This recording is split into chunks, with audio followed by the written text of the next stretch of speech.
जय श्री राधे। जय श्री राधे।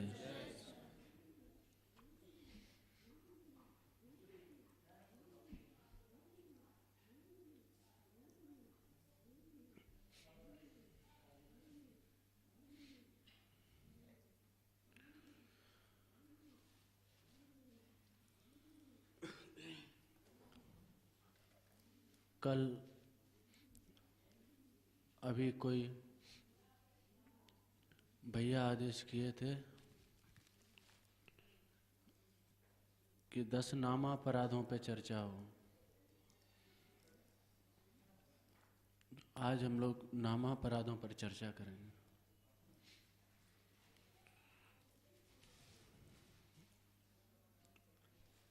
दस नामापराध होते हैं।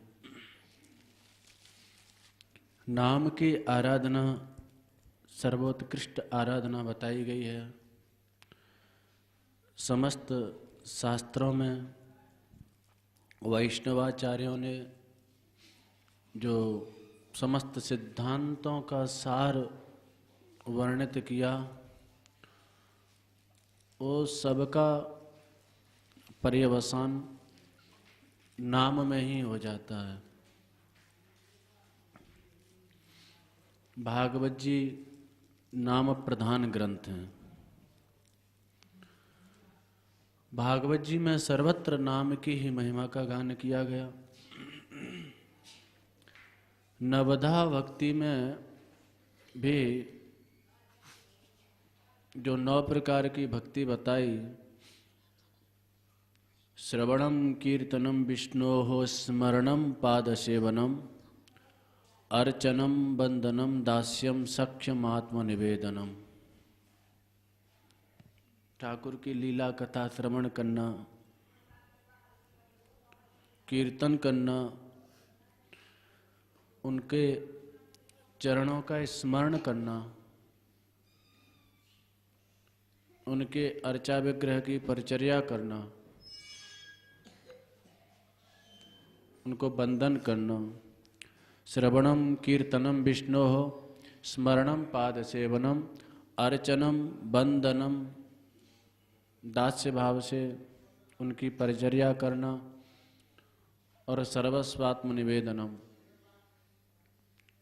ये 9 प्रकार की भक्ति बताई। इसमें महाप्रभु चैतन्य देव कहते हैं, तार मध्य सर्वश्रेष्ठ नाम संकीर्तन, निरपराध नाम ले ले पाए प्रेम धन।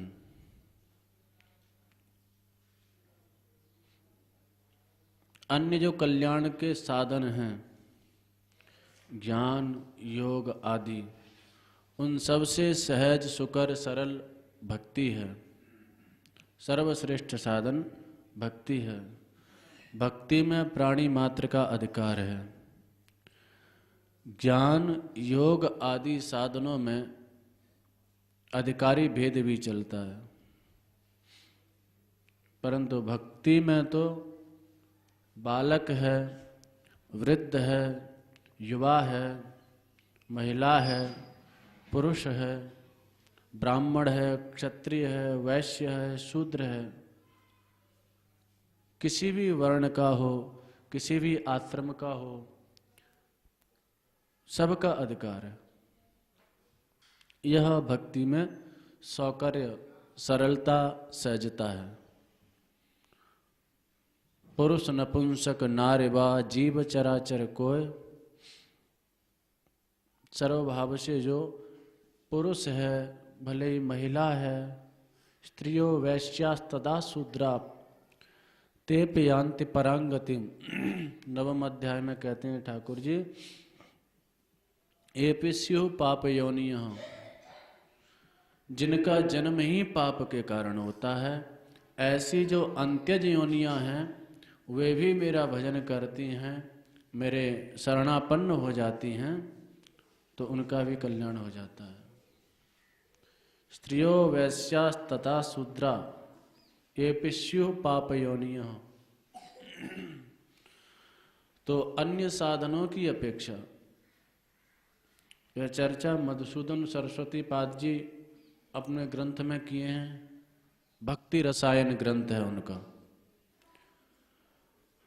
कि ज्ञान योग आदि की अपेक्षा भक्ति श्रेष्ठ है।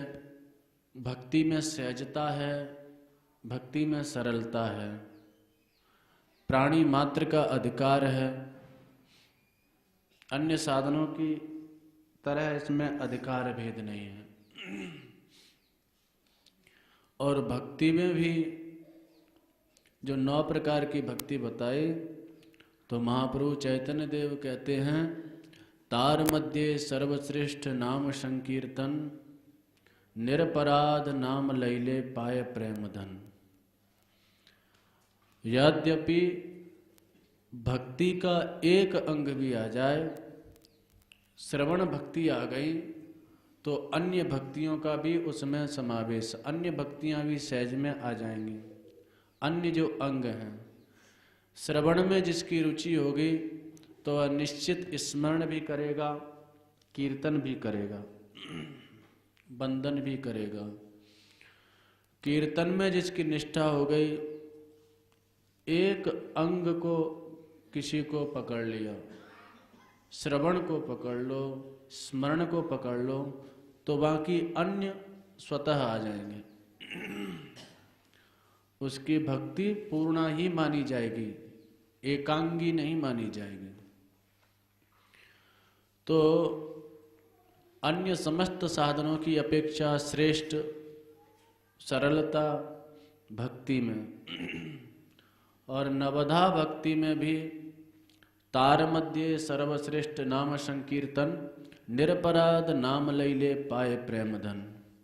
उसमें भी नाम संकीर्तन सर्वश्रेष्ठ है। यदि एक नाम भी हमारी जिह्वा से निरपराध नाम निकल जाए, अपराध रहे तो करके एक नाम भी निकल जाए, तो वह नाम कृष्ण प्रेम प्रदान कर देता है। निरपराध नाम लैले पाए प्रेम धन। तो उन अपराधों से बचते हुए नाम का आश्रय लेंगे तो कृष्ण प्रेम सहज में प्राप्त हो जाएगा। तो 10 नामापराध हैं जो कल कोई भैया चर्चा कर रहे थे। 10 नामापराध हैं।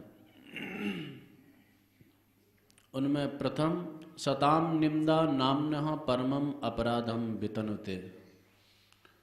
प्रथम अपराध है सत्पुरुषों की निंदा करना। द्वितीय अपराध है श्री शिवस्य च श्री विष्णोः नाम रूपादि सकलम धिया भिन्नम पश्य सखलु हर नामा हितकरः। श्री शिव जी, श्री विष्णु जी के नाम रूप लीलान में भेदभाव करनो, भेद बुद्धि रखनो। श्री शेषयोर भेद धी। श्री माने श्री विष्णु भगवान, ईश माने श्री शिव जी।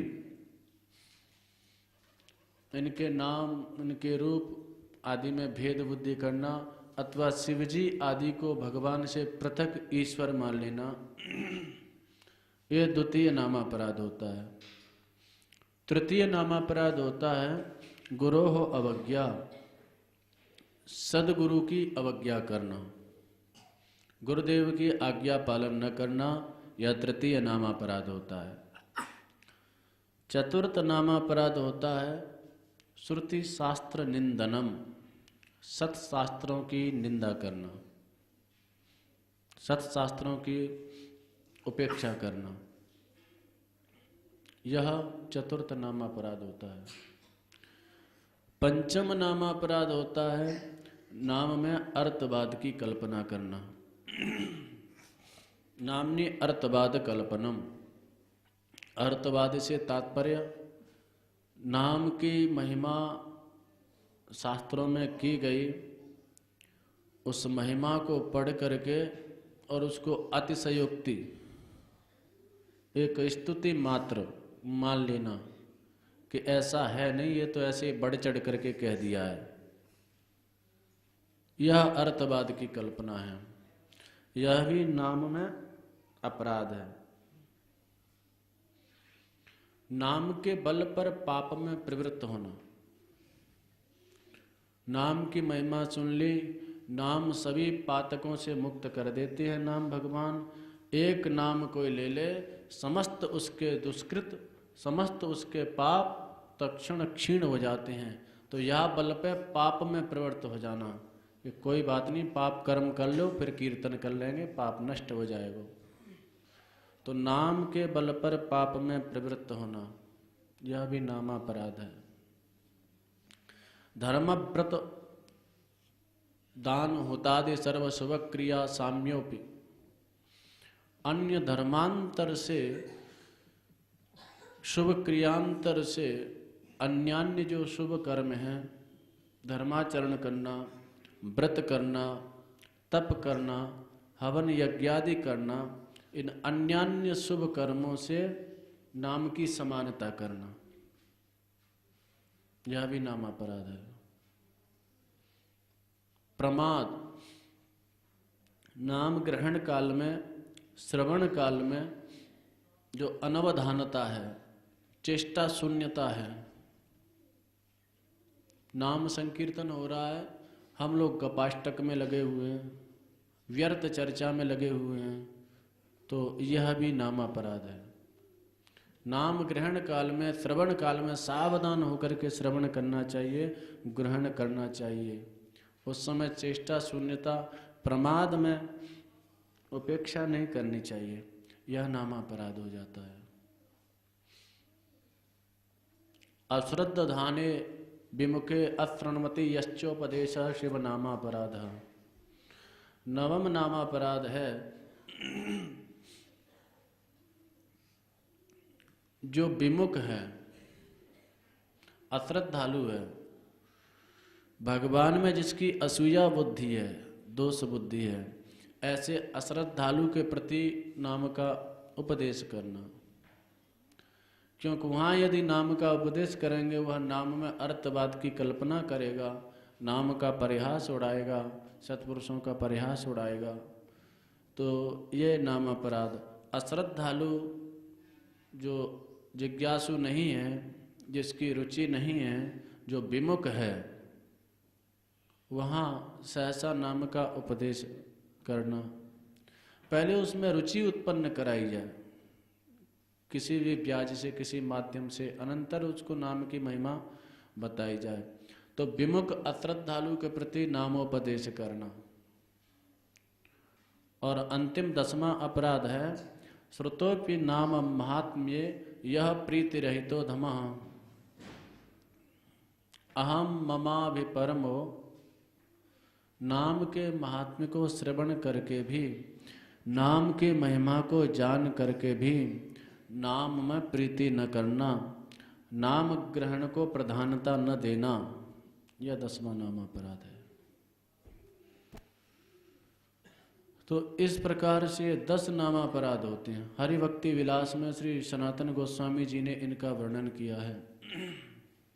भक्ति के 64 अंगों में भी श्री रूप गोस्वामी जी ने लिखा सेवा नाम अपराध वर्जनं च। 64 अंगों में एक अंग है सेवा अपराध से बचना और नामापराध से बचना।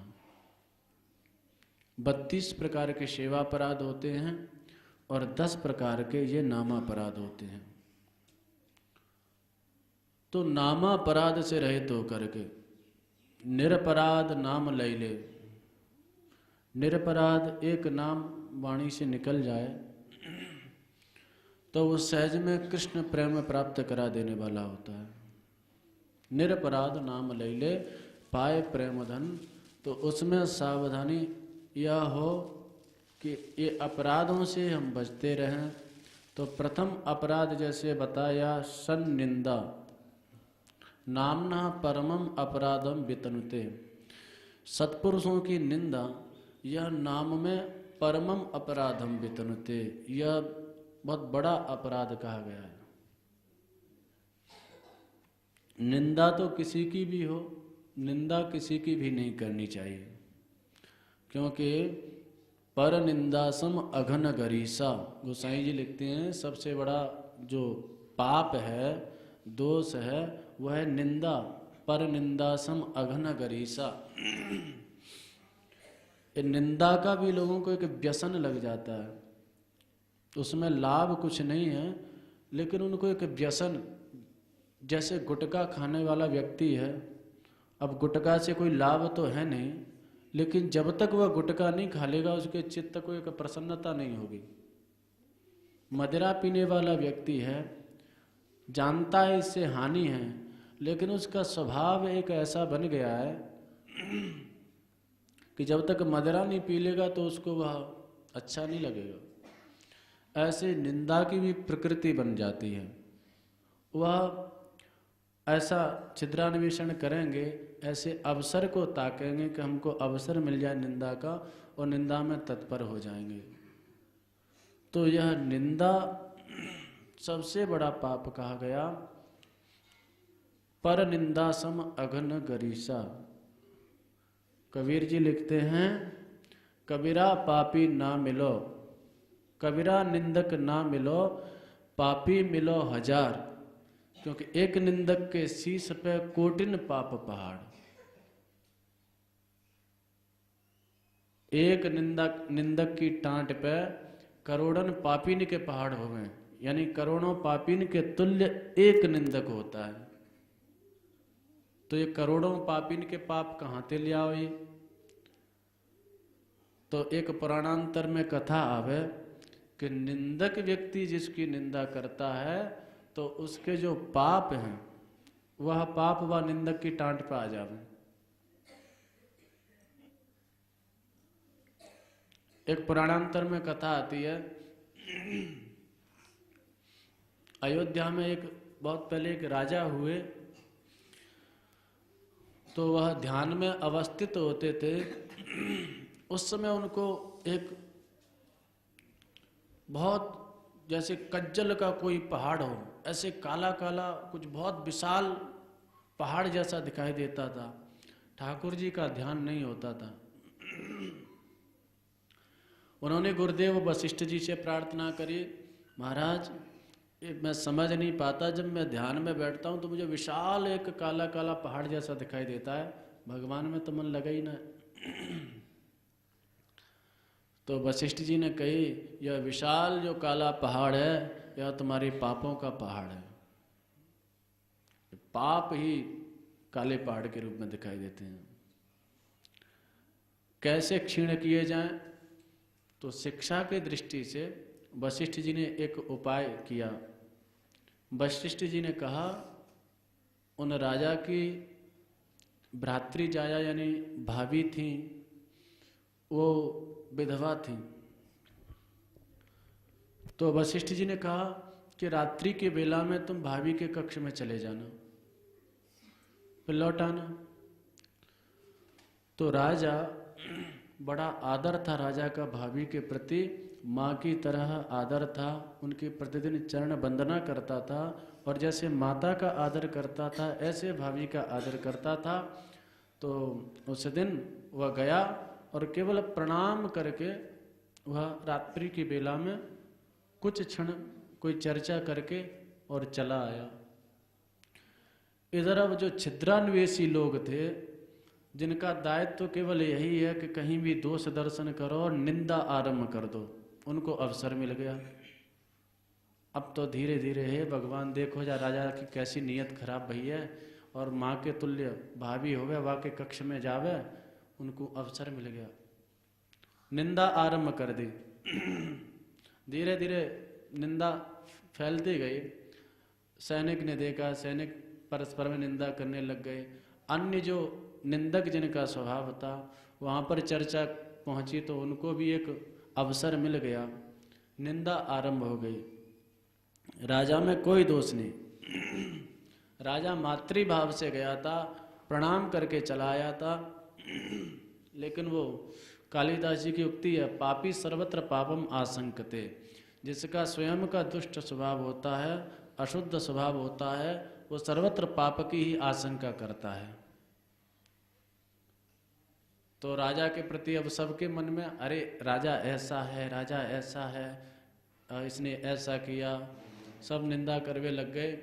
राजा ध्यान में बैठता है तो देखता है सनई सनई हुआ पाप का पहाड़ क्षीण होता चला जा रहा है। जो काला काला पहाड़ दिखाई देता था,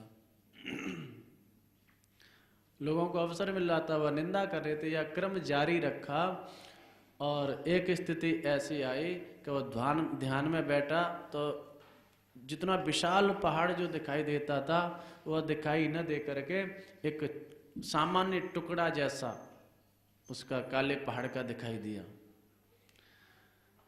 तो राजा ने गुरुजी से प्रार्थना की, गुरुजी अब पहाड़ तो समाप्त है वो, लेकिन वो टुकड़ा सा अभी भी दिखाई देता है। गुरुजी ने कही, भैया ये मेरे हिस्से का था, सबने निंदा कर ली, सबने तुम्हारे हिस्से के पाप ले लिए, लेकिन मैंने निंदा नहीं की और न मैं निंदा तुम्हारी करूंगा। तो या पाप तो तू साधन से क्षीण कर। तो उस पाप को साधन से क्षीण कर दिया। तो इसके तात्पर्य वशिष्ठ जी अन्य साधन भी उस राजा को बता सकते थे, पर शिक्षा की दृष्टि से कि जो निंदा करेगा तो जिसकी निंदा करेगा उसके पाप उसके सिर पर सवार हो जाएंगे।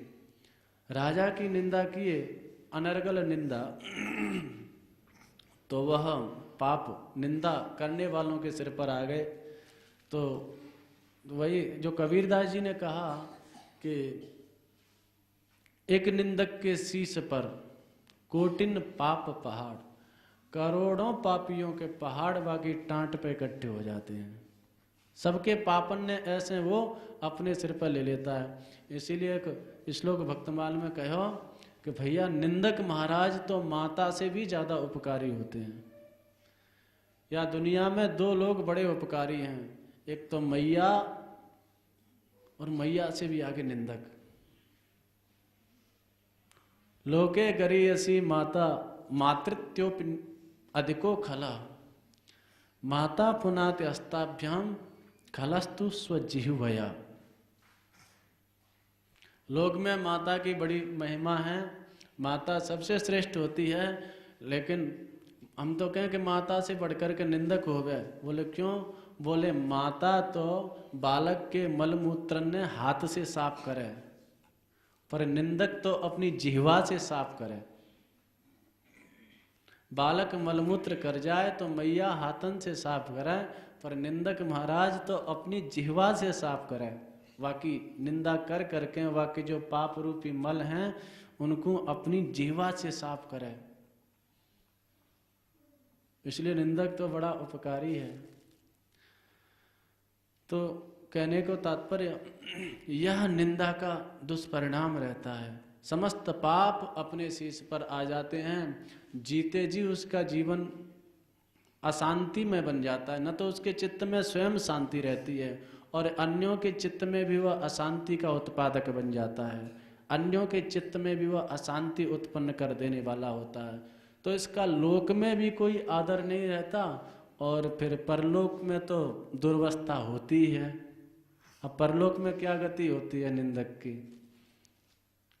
सबके निंदा ये सट करहीं, ते चमगादड़ हुए अवतरहीं।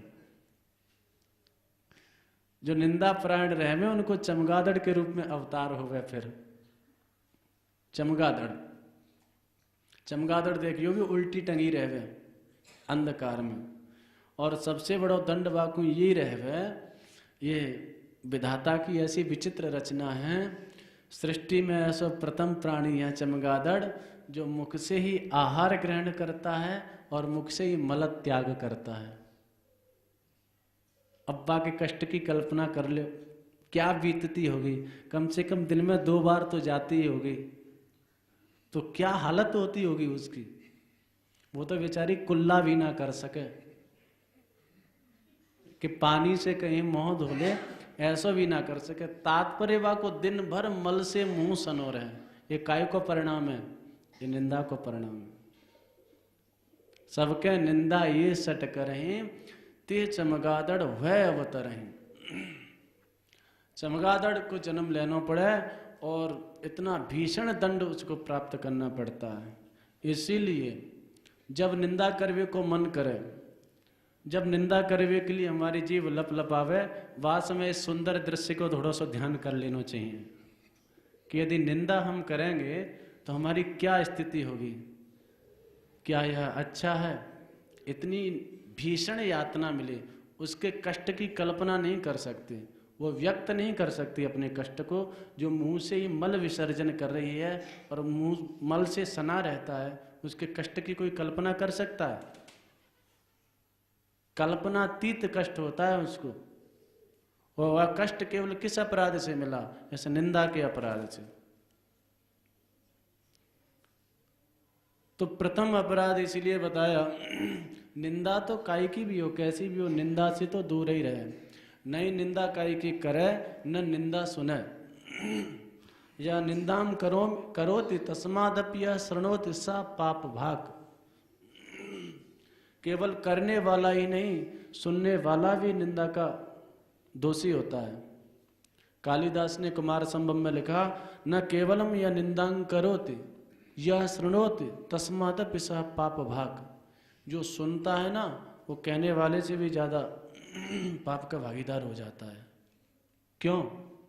कोई व्यक्ति निंदा कर रहा है और हम सुन रहे हैं, तो उसके निंदा का आधार तो हुए हम। कोई श्रोता होगा, सुनने वाला होगा, तभी तो वो कहेगा। और हम बैठे बैठे सुन रहे हैं, तो उसको अवसर है, वह निंदा किए जा रहा है। यदि हम वहां से उठ करके चले जाएं, तो क्या वो ईंट पत्थरों को सुनाएगा? अपने आप बंद हो जाएगा। लेकिन जब तक हम बैठे रहेंगे, वो निंदा करता रहेगा। तो यह निंदांग करोति तस्मादपि यह निंदांग तृणोति स पाप भाग। तो या अपराध से बच के रहना चाहिए। निंदा तो काई भी जीव की कैसी भी हो, निंदा नहीं करनी चाहिए। इससे सबसे बड़ी हानि होती है कि परस्पर में जो प्रीति होती है, सौहार्द होता है, वह नष्ट हो जाता है। एक दूसरे में दोष दर्शन की दृष्टि बढ़ती चली जाती है। उससे बहुत बड़ी क्षति होती है व्यक्ति की, समाज की। तो ये निंदा दोष तो या तो सामान्य चला, और उसमें भी महापुरुषों की निंदा या तो और भी घातक है। सन्निंदा नामना परमम अपराधम वितनुते। जो प्रथम नामा अपराध है सत्पुरुषों की निंदा, जो परमम अपराधम, अन्य भी नामापराध हैं, उन सब नामापराधों में यह घातक है। परमम अपराधम वितनुते, ये सन्निंदा परम अपराध का विस्तार करती है। वितनुते तनु विस्तारे धातु वि उपसर्ग, और अपराध के साथ परम विशेषण। साधु निंदा बहुत बड़ी भूल न करियो कोय, और जन्म जन्म के सुकृतन पल में डारे धोए। किसी साधु की, किसी संत की, किसी महापुरुष की यदि निंदा में हमारी जीवा लग गई, तो इतनो कमाए ना पाएंगे, इतनो गमा बैठेंगे। इतना साधन हमसे हो नहीं पाएगा, इतना भजन पूजन तपस्या आराधना हो नहीं पाएगी, उतना हम गमा बैठेंगे। जन्म जन्म के सुकृतन पल में डारे धोए। तो साधु पुरुषों की निंदा, भगवान की निंदा न तो करे, और जहां हो रही हो वहां से कानून में उंगली देकर दूर चलो जाए। और यदि क्षमता हो तो निंदक को शांत कर दे। बाकी यहाँ तक के शास्त्रों में लिखा है उसकी जिह्वा का छेदन कर दे। यदि सामर्थ्य नहीं है तो कान में उंगली देके चलो आवे, पर निंदा नहीं सुने। निंदाम भगवता शृण्वन् तत्परस्य जनस्य च ततः नापैत यह सोप सुकृताच्युतात् अधः। 10वें स्कंद में 74वें अध्याय में जब शिशुपाल भगवान को गाली पे गाली दिए जा रहा था, उस समय जो धर्मात्मा राजा थे उन्होंने कान में उंगली डाली, क्योंकि निंदाम भगवतः शृण्वन् तत्परस्य जनस्य च, जो ठाकुर जी की निंदा और तत्परस्य उनके जो जन हैं उनकी निंदा जो सुनता है, उसके भी समस्त सुकृत क्षीण हो जाते हैं। सुकृताच्युतः, तो कान में उंगली दे ली। तो प्रथम अपराध सन्निंदा, और यह निंदा वैष्णव अपराध में भी आ जाता है। जो वैष्णव के 6 अपराध बताए, हन्ति निंदन्ति वै द्वेष्टि वैष्णवान् नाभिनन्दति क्रुद्धते याति नो हर्षम दर्शने पतनानि षट्। ये षड वैष्णवा अपराध हैं।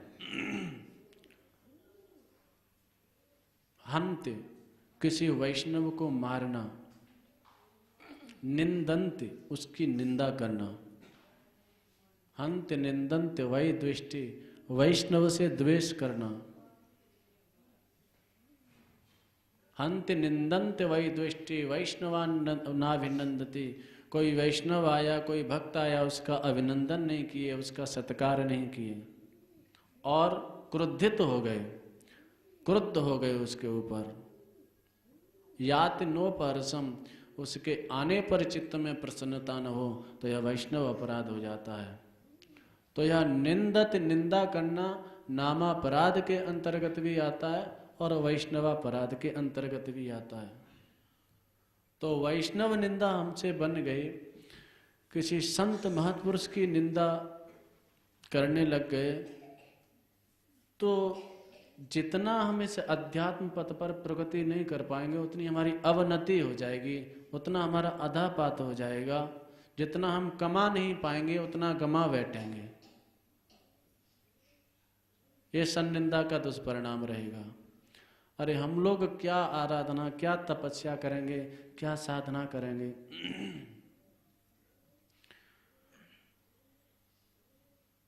हिरण्यकश्यपु ने तप किया था,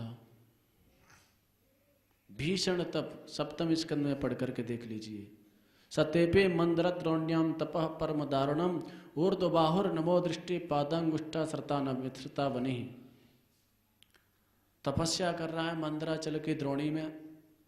सतेपे मंद्रद्रोण्याम, परम दारुण तप, ऊर्ध्वबाहु, ऊपर को हाथ कर लिए, नभो दृष्टि, आकाश की ओर दृष्टि है, पादांगुष्ठा श्रता बनी, और अंगुष्ठ से केवल पृथ्वी पर खड़ा हुआ है।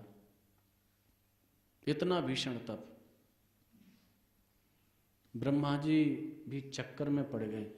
ऐसा तपस्वी न तो मैंने पहले कभी देखा, और आगे की भी मैं कह सकता हूं इसकी भीषण तपस्या को देख करके आगे भी कोई नहीं कर सकता। जब ब्रह्मा जी वहां पर आए तो न ददर्श प्रतिच्छिन्नम बलमीक तृण कीचकैहि पिपीलिका भी राचीर्णम मेधस्तंग मांस शोणितम। ब्रह्मा जी वहां पर आए वाके आश्रम पे दक्ष, भृगु आदि ऋषियों के सहित, तो देख रहे हैं कि हिरण्यकश्यपु है कहां, क्योंकि बल्मीक तृण कीचकैहि न ददर्श प्रतिच्छन्नम, हिरण्यकश्यपु दिखाई नहीं दे रहा है। प्रतिच्छन्नम, ढका हुआ है। बल्मीक माने बामी, दीमक लग गई है। तृण, घास पर्ण आदि ने आच्छन्न कर दिया, ढक लिया है। कीचक, बड़े बड़े बांस वहां पर खड़े हुए हैं, तो घास पात आदि में ढका हुआ है और दीमक उसके शरीर में लग गई है। कितना भीषण तप होगा, कल्पना करो। न ददर्श प्रतिच्छन्नम बल्मीक तृण कीचकैहि पिपीलिका विराचीर्णम मेधस्त्वंग मांस शोणितम। और चींटियों ने उसके जो मांस और शोणित माने रक्त को खा लिया। आचीर्णम, और उसके बाद भी अगला व्यक्ति तपस्या में बैठा हुआ है। एक मच्छर भी हम लोगों को काट जाता है तो समस्या हो जाती है, जुकाम भी हो जाता है तो समस्या हो जाती है। अगले व्यक्ति मांस और रुधिर तो रहा ही नहीं। पिपीलिका भी राचीर्णम मेधस्त्वंग मांस शोणितम। जब ऐसी स्थिति देखी तो ब्रह्मा बाबा भी चक्कर में पड़ गए। ऐसा तपस्वी। अद्राक्षम हम एतत्ते हृतारम, तुम्हारे इस धैर्य को मैंने देख लिया और मैं घोषणा करता हूं, नेतत पूर्वर्षय चक्रुर न करिष्यन्ति चापरे निरंबुर धारेत प्राणन को वे दिव्य समाह शतम। ऐसा तप पूर्व में तो किसी ने किया ही नहीं और बाद में भविष्य में भी कोई कर ही नहीं सकता, ब्रह्मा जी ने घोषणा कर दी। इतना भीषण तप, क्योंकि कोवे धारित प्राणन निरंबुर समाह शतम, दिव्य 100 वर्षों तक जल भी नहीं पिया था। दिव्य 100 वर्षों का तात्पर्य देवताओं के 100 वर्ष। हमारा 1 वर्ष होता है तब देवताओं का 1 दिन होता है, यानी हमारे 360 दिन का देवताओं का 1 दिन।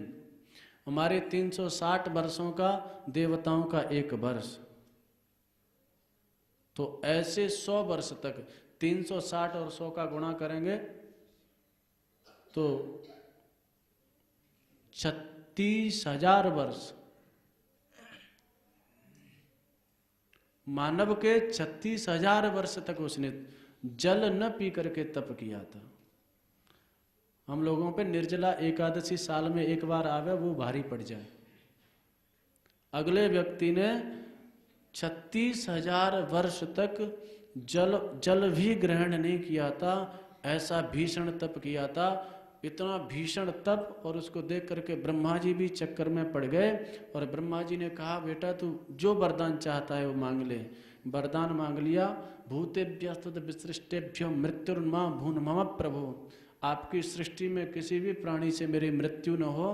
और ब्रह्मा जी ने कहा, यद्यपि यह वर दुर्लभ है, ताते में दुर्लभा लोके, लेकिन तुम्हारी इस तप को देख करके यह वर मैं तुमको देता हूँ। वरदान दे दिया और उसके बाद में अत्याचार आरंभ किया। ब्राह्मणों की यज्ञशालाओं में आग लगा देता था, देवताओं की तो बुरी हालत करी। कहीं बैठने के लिए जगह न मिली देवतन को। तस्योग्र दंड सवग्ना सर्वे लोका सपालका अन्यत्रा लब्ध शरणा शरणम यजुरच्युतम। अन्यत्रा अलब्ध शरणा, इतना भीषण दंड देता था कि कहीं उनको शरण माने कोई रक्षक दिखाई नहीं दे रहा। देवताओं में त्राहि त्राहि मच गई। तब ठाकुर जी के समीप में गए और भगवान से भी वह द्वेष करने लग गया। भगवत्यकृत द्वेषम भ्रातृवधम अनुस्मरण, विष्णु ने मेरे भाई को मारा था तो अपने भाई के वध का स्मरण करके भगवान से भी द्वेष करने लग गया। यहाँ तक कि इतनी सामर्थ्य, इतनी शक्ति उसने तप के प्रभाव से प्राप्त की थी। उसका वह उस भीषण तप कि वैकुंठ में भी चला गया ठाकुर जी से युद्ध करने के लिए। तो ठाकुर जी भी जाकर के छिप गए। कहीं दूर नहीं, वाके हृदय में ही जाके छिप गए। तो ऐसी शक्तियां प्राप्त की थी। देवता सबरे पिट पिटाए के आए भगवान के पास, महाराज अब आप ही बचा लो, क्योंकि अन्यत्र लब्ध शरणा, अन्य कोई हमको रक्षक दिखाई नहीं दे रहा। भगवान ने कहा, भाई चिंता मत करो, ज्ञातमेतस्य दौरात्म्यम दैत्यापसदस्य च, यह दैत्य बड़ा पीड़ित कर रहा है तुमको, मैं समझ रहा हूं। तस्य शांतिम करिष्यामि कालम तावत प्रतीक्षता, मैं इसकी शांति करूंगा लेकिन कुछ समय की प्रतीक्षा करो।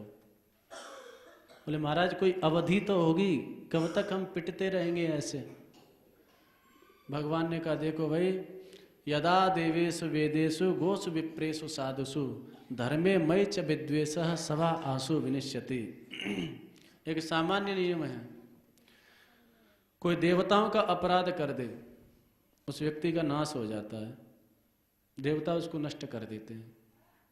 यदा देवेषु, अरे नवग्रहण के मारे ही आफत खड़ी है जाए, एक शनि देव ही आ जाए 7.5 लेके तो हालत खराब हो जाती है लोगों की।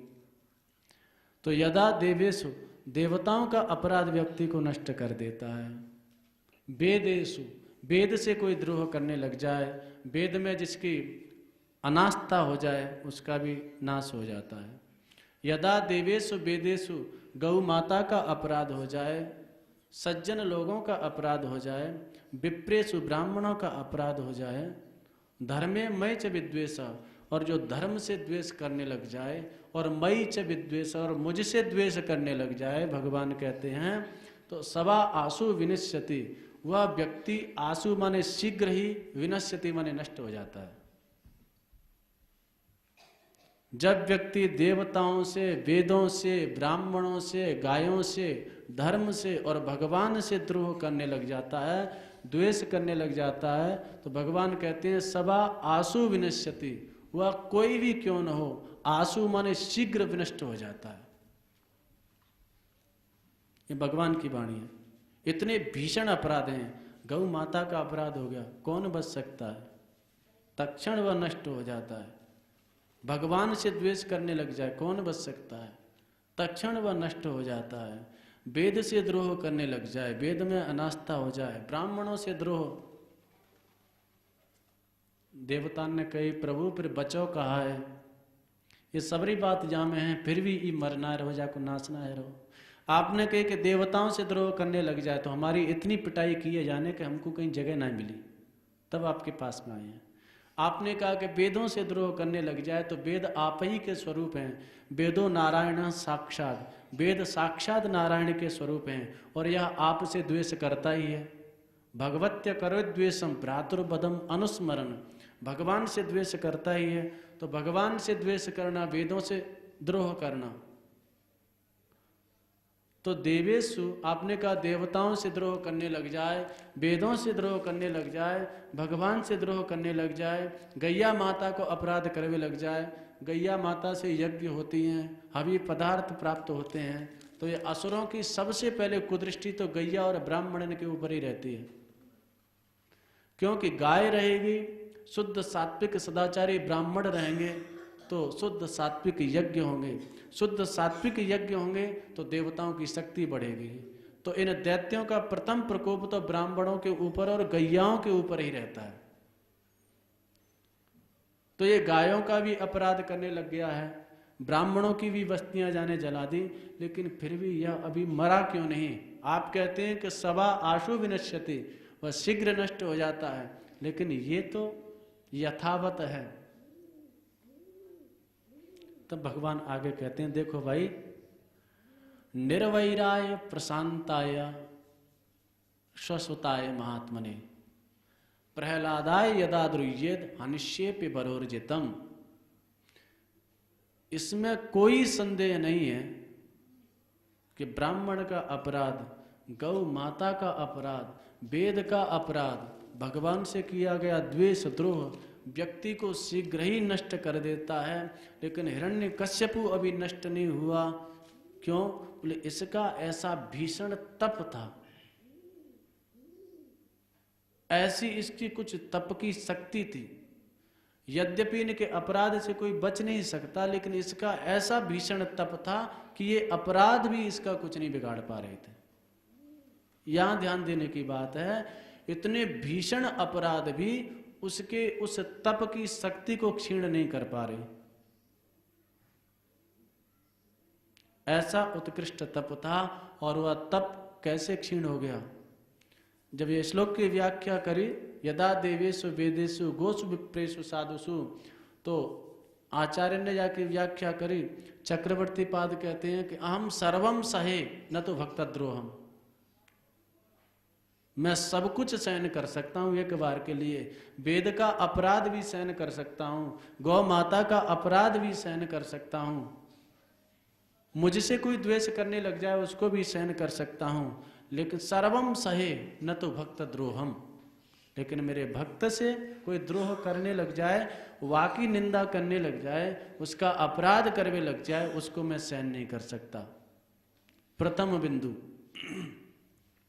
द्वितीय, जीव गोस्वामी जी लिखते हैं, यानी भगवान कहना चाहते हैं कि भाई इतना भीषण यह अनाचार पापाचार अत्याचार कर रहा है, लेकिन इसका तप भी उस कोटि का है कि ये सब अपराधों से इसका तप की शक्ति है वो क्षीण नहीं हो पा रही, और जब तक तप की शक्ति क्षीण नहीं होगी मैं मार नहीं सकता भाई। तो आप क्या कर रहे हैं फिर? बोले तस्य तप प्रभाव लोपक क्षिद्र विशेषम प्रतीक्षमाण अस्मि। इससे कोई ऐसा विशेष अपराध हो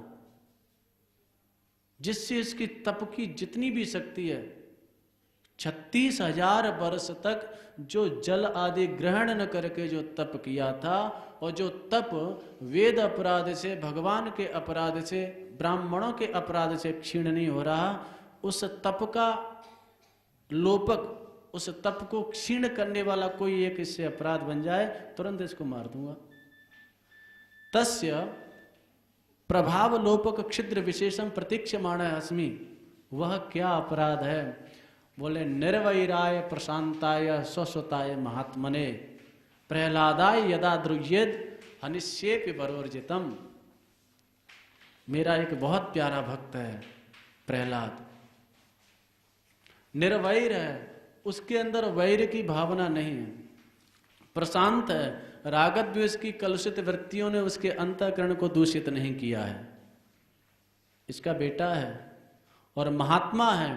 महात्मा यानी महति श्री कृष्ण चित्तः यस्य, सबसे बड़े महान तो श्री कृष्ण हैं। उन श्री कृष्ण में जिसका चित्त सदा सर्वदा लगा हुआ है वह महात्मा। तो ऐसे महात्मा प्रहलाद जी से जो रागद्वेष की, जिनके अंदर गंध भी नहीं है, जो निर्वैर हैं, किसी के प्रति जिनका शत्रु भाव नहीं है, उन प्रहलाद जी से यदा द्रोह्येत हनिष्ये, उन प्रहलाद जी से जिस दिन यह द्रोह करने लग गया उसी दिन हनिष्ये मार दूंगा। बोले इसकी तपस्या, ये शक्तियां वो, बोले अपि बरोर्जितम, कैसी भी शक्तियां बनी रहें, कैसी भी तपस्या बनी रहे। द्रुह्येत विधिलिंग का प्रयोग है। विधिलिंग का प्रयोग संभावना के अर्थ में भी होता है, यानी ऐसी संभावना भी बन गई, यानी एक बहाना मात्र। जैसे कहते हैं ना कि वह थोड़ा सा बस मेरे सामने बोल जाए फिर उसको मैं देख लूंगा, यानी एक बहाना मुझे मिल जाए। तो यानी ऐसे मेरे परम प्रेमी भक्त प्रहलाद से द्रोह जिस दिन करने लग जाएगा उसी दिन इसका मैं नाश कर दूंगा। तो कहने का तात्पर्य, इतनी बड़ी शक्ति, इतनी भीषण तपस्या, 36,000 वर्ष तक जल पिए बिना, हम लोग तो क्या 1-2 घंटा ये कुछ थोड़ा बहुत जैसे तैसे ठाकुर जी की दया से हो जाए कर पाते होंगे। अगले व्यक्ति ने 36,000 वर्ष तक इतना भीषण तप किया और वह तप निष्फल नहीं गया। उस तप से ऐसी शक्तियां प्राप्त की कि इतने भीषण अपराध भी उसका कुछ नहीं बिगाड़ पा रहे हैं। उस व्यक्ति का इतना भीषण तप, जो वेद के अपराध से क्षीण नहीं हुआ, जो भगवान के अपराध से क्षीण नहीं हुआ, जो गौ के अपराध से क्षीण नहीं हुआ, जो ब्राह्मणों के अपराध से क्षीण नहीं हुआ, वह भक्तापराध से क्षीण हो गया। यदा द्रुह्येत, प्रहलाद से द्वेष करने लग गया, प्रहलाद की निंदा करने लग गया, उसी क्षण उसकी संपूर्ण शक्ति, संपूर्ण तप का प्रभाव क्षीण हो गया। तो ध्यान देने की बात यह है, इतना भीषण तप, इतनी उत्कट साधना भी भक्तापराध से। प्रहलाद जी की निंदा करने लग गया, प्रहलाद जी को मारने के उपाय करने लग गया। कोटि जन्म के पुण्यन साधु निंदा बहुत बुरी, भूल न करियो कोय, कोटि जन्म के सुकृतन पल में डारे धोए। एक जन्म के सुकृत नहीं, एक जन्म का तप नहीं, करोड़ों जन्मों के तप। अब हिरण्यकश्यपु की तपस्या यदि हम कल्पना करेंगे तो हमें कई वर्ष लेने पड़ेंगे, तब भी वह संभव न हो पाएगी। तो इतना भीषण तप भी प्रहलादा यदा द्रुह्येत। जीव गोस्वामी जी लिखते हैं कि इन अपराधों से अभी इसका तप क्षीण नहीं हुआ है, इन भीषण अपराधों से तप क्षीण नहीं हुआ है। लेकिन जिस दिन प्रहलाद जी से द्रोह करने लग जाएगा, इसके जो तप है, इसकी जो शक्ति है, सब क्षीण हो जाएगी, मैं इसको मार दूंगा।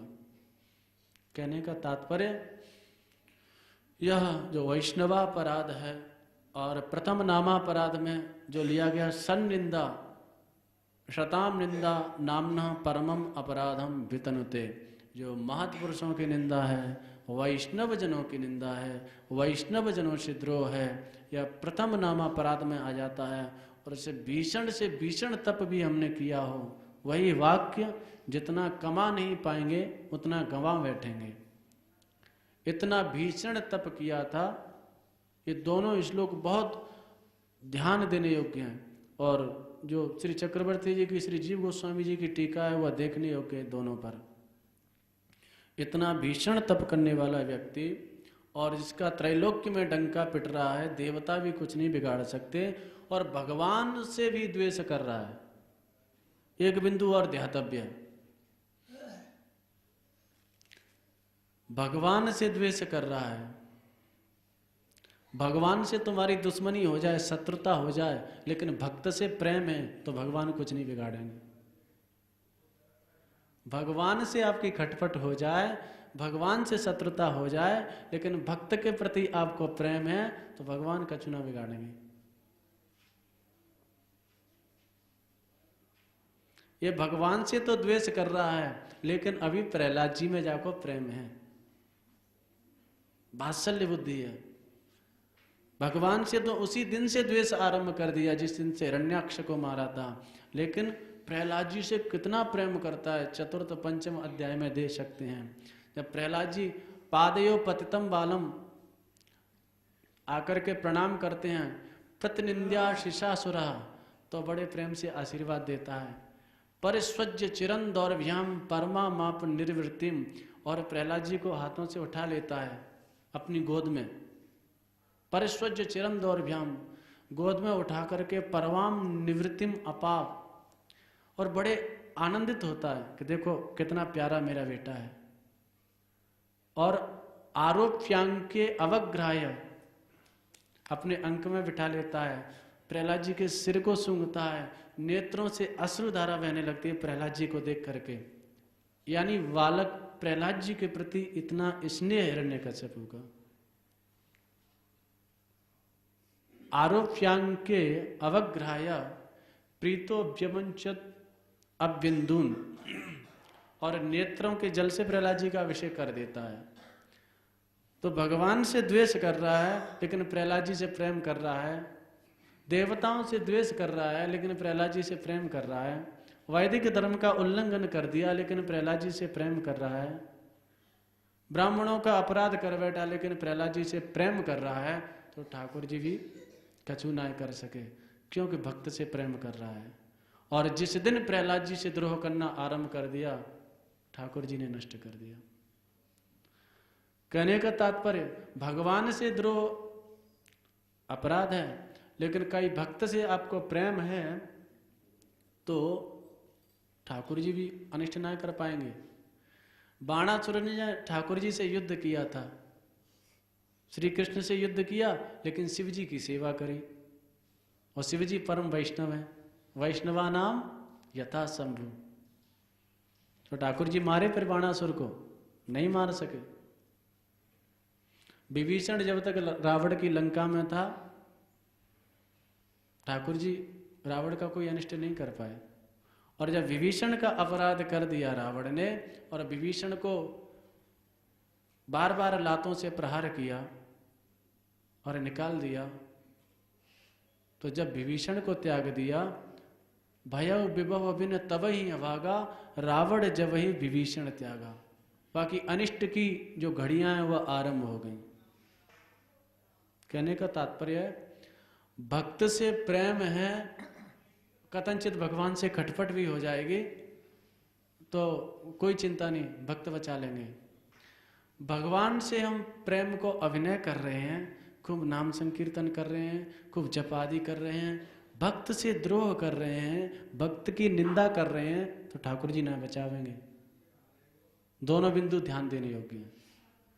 मम भक्तन सो वैर करत है, मेरो नाम निरंतर लई है, और सूरदास भगवंत वदत हैं, मोह भजे पे जमपुर जई हैं। भगवान को खूब भजन किए जा रहे हैं, भक्तों से द्रोह किए जा रहे हैं, भगवान नहीं बचाएंगे।